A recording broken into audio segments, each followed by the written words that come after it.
Eu sou caminhoneiro por muitos anos. Já vi coisas reais que marcaram a minha vida e que até hoje continuam em minha memória. Também tive a infelicidade de viver experiências sinistras, inexplicáveis e além da compreensão de qualquer ser humano. Era uma noite de terça para quarta-feira, mais ou menos umas 12h30 da noite.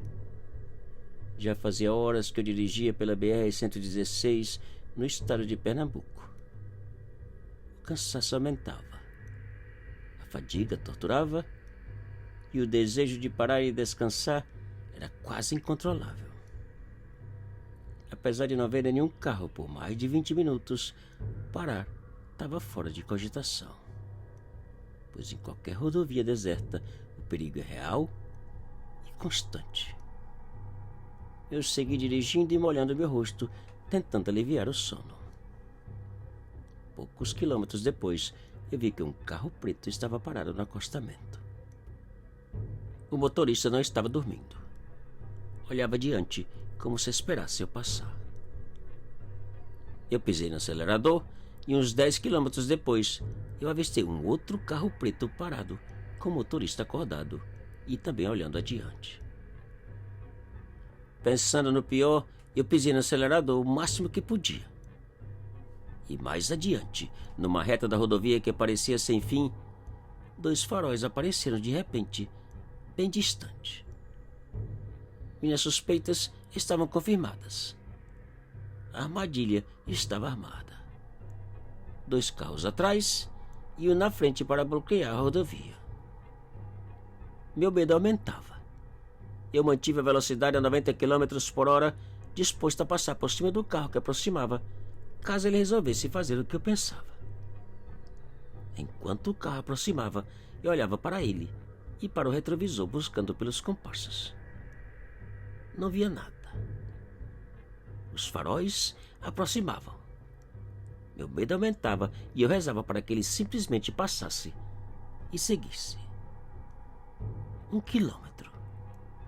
Os faróis chegavam cada vez mais radiantes. Eu olhei para o retrovisor mais uma vez e ainda não conseguia ver os comparsas. Com certeza estavam um pouco atrás e com os faróis apagados. Ao chegarem uns 200 metros à minha frente, os faróis apagaram e eu agarrei no volante esperando pelo bloqueio e pelo choque. Para meu espanto, nada passou. O carro sumiu. Eu quase perdi o controle do meu caminhão. Onde estava o carro? Para onde foi? Eu olhava para todos os lados. Frente, atrás, fora da pista e nada. Com exceção do meu caminhão, não havia nenhum outro carro. Eu fiz o sinal da cruz, agradeci a Deus e segui o meu caminho. Daquele momento em diante, o cansaço, a fadiga e o sono acabaram.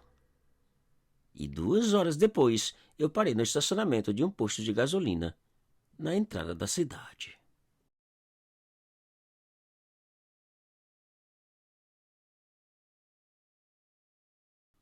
Eu fui motorista de caminhão por muito tempo. E de todas as rodovias por onde passei, a BR-116 é sem dúvida a mais sinistra de todas. 2016, mais ou menos 2 horas da manhã. Eu olhava à minha frente e não via nada, nenhum farol. Atrás também não. A rodovia estava vazia. Eu aproveitei a oportunidade, parei o caminhão no acostamento e desci para urinar. Ao meu redor, o silêncio era total. Não ouvia nada. E antes mesmo de começar a urinar, eu vi o que jamais esperei. Seu moço, me dá uma carona. Uma voz de mulher. O espanto foi demasiado.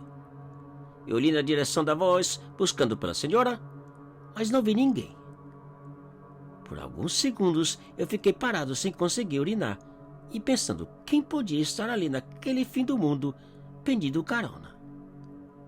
E outra vez: seu moço, me dá uma carona. Naquele instante meu corpo esfriou, os arrepios começaram e eu corri para Bolé, entrei e pisei no acelerador. Uns 5 quilômetros depois, certo de que havia deixado a mulher para trás, eu voltei a parar. Eu urinei e enquanto subia para Bolé, meus cabelos arrepiaram e eu ouvi mais uma vez: seu moço, me dá uma carona. Eu bati a porta, sentei e pisei no acelerador o máximo que podia. Quem era ou o que era, não quis nem saber.